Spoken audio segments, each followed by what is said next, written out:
बिस्मिल्लाहिर्रहमानिर्रहीम। अगले दिन लाइव आया हाँ मैं, तो बहुत कमेंट्स आए ने दोस्तों के कि वीडियो सही नहीं बनी। आज दोबारा मैं डेयरी ते आए हैं। दो बच्चियां दियां तकरीबन 7-8 दिन हो गए चंग मल्लू मोड़ मंडी तो वलैती क्रॉस बच्चियां ने सोना जोड़ा आंदा है वो तोड़ जाके चंग मल्लू मोड़ मंडी तो देखो आराम सुकून तकरीबन हो गई 9-10 महीनों दियाँ।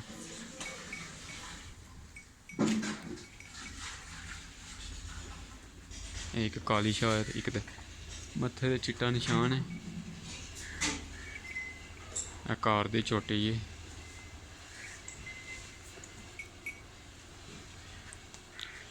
बोर्ड का बड़ा जिहा दरख्त है डेरे दे विच तक सकते हो।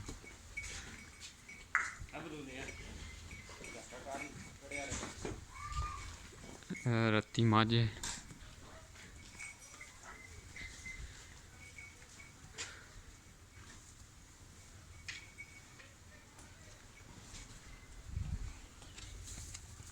गांव है।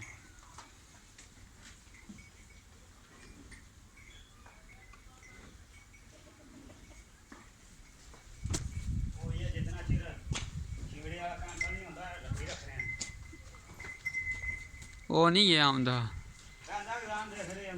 हर महीना ये लग जाए 10 मझ खेवड़े तो आंदी है मरदी पी हूँ ठीक हो गई।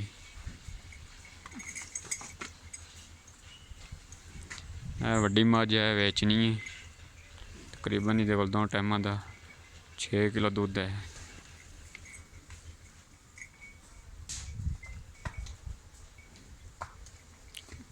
हूँ चौलियाँ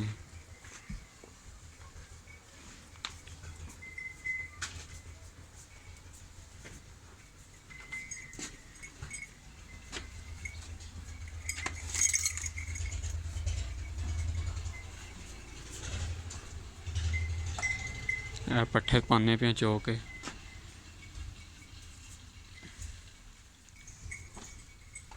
बाजरा तो पो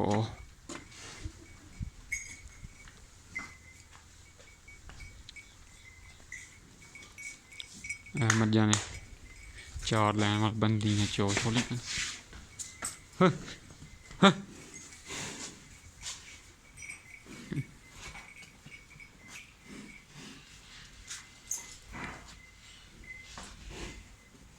फिटी मझा सड़ियां हार खा खा के पट्ठे मुंडा।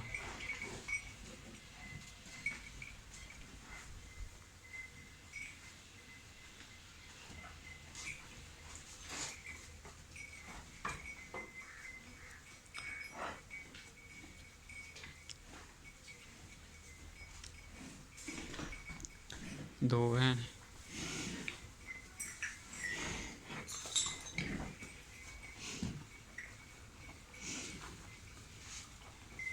एक मझ चंगियां मझां ने वड्डे सिंगां वाली भी चंगी मझ।